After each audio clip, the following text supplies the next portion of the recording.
Pace bene, kemarin ada yang bertanya tentang bagaimana soal bahasa roh.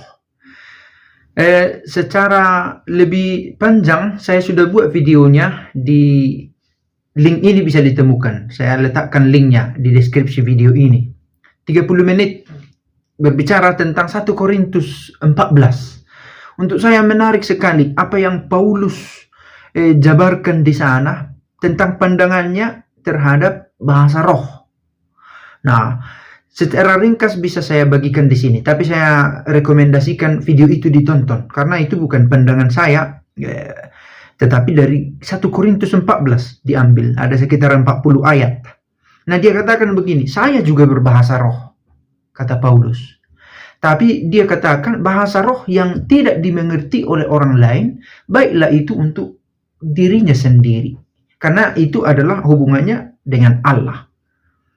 Kecuali bahasa roh itu dapat ia tafsirkan sehingga ia bisa bagikan ke orang lain, itu menjadi sebuah nubuat.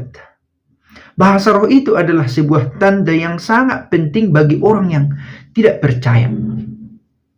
Sehingga orang tahu, oh, inilah tanda bahwa Allah itu benar-benar ada di tengah-tengah mereka. Maksudnya orang asing itu berkata tentang orang Kristen. Nah, di antara orang beriman sendiri yang diperlukan adalah nubuat. Begitu kata Paulus. Lebih baik menurut saya, kata Paulus, 5 kata yang bisa dimengerti oleh orang lain, membangun, menasihati, menegur, daripada ribu-ribu kata yang orang lain tidak mengerti. Itu dikatakan oleh Paulus. Dan dikatakan kalau kamu merasa memiliki nubuat atau karunia rohani, ingatlah untuk tetap mengindahkan yang kukatakan ini, sebab yang kukatakan ini adalah perintah dari Tuhan.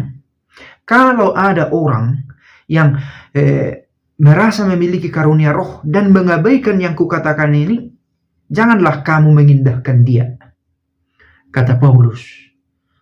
Sebenarnya Paulus hendak menekankan penting juga ketaatan dalam hidup rohani, termasuk dalam menghidupi, mengalami bahasa roh itu. Dan akhirnya Paulus juga berkata, semuanya ini kukatakan supaya kamu kiranya saling menegur, saling mengingatkan, dan membagikan pengalaman dalam membangun gereja dengan sopan dan teratur. Ini menarik untuk dilihat dari dua pihak. Kepada orang yang merasa memiliki karunia roh untuk berbahasa roh, dan kepada orang yang tidak memiliki karunia itu, tidak mengalami karunia berbahasa roh, dan hendak menegur, mengingatkan atau menyapa yang memiliki perasaan atau keinginan untuk berbahasa roh dengan sopan dan teratur. Kalau memiliki bahasa roh dengan sopan dan teratur jugalah.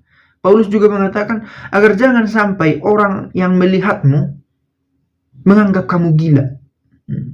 Sebab kekacauan tidak datang dari Allah. Dari Roh Kudus kita menemukan damai sejahtera. Itu dikatakan oleh Paulus. Bukan kekacauan. Nah, demikian juga orang yang merasa risih dengan yang merasa berbahasa roh ini, atau karena kita tidak tahu, dia sendiri yang tahu bahasa roh itu benar-benar mempertemukan dia dengan Allah atau tidak. Nah, karena itu kalau mau mengingatkan atau mau menyapa dengan sopan dan teratur. Tidak juga dengan terlalu terburu-buru mengatakan, oh tidak ada itu. Sebab Paulus berkata, aku berbahasa roh. Sebuah pandangan yang menurut saya menarik. Dan apakah gereja Katolik menerima bahasa roh? Saya pikir dengan menerima kitab suci termasuk 1 Korintus 14, maka apa yang dikatakan oleh Paulus juga merupakan bagian dari apa yang gereja yakini. Dan selalu menarik untuk menghubungkan ini dengan apa yang katekismus sendiri juga ajarkan.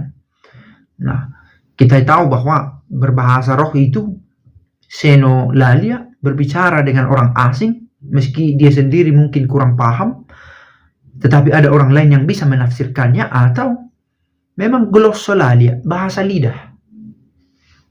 Itu dia. Semoga berguna video ini. Dan saya masih ingatkan video yang saya rekomendasikan untuk ditonton. Pace e bene.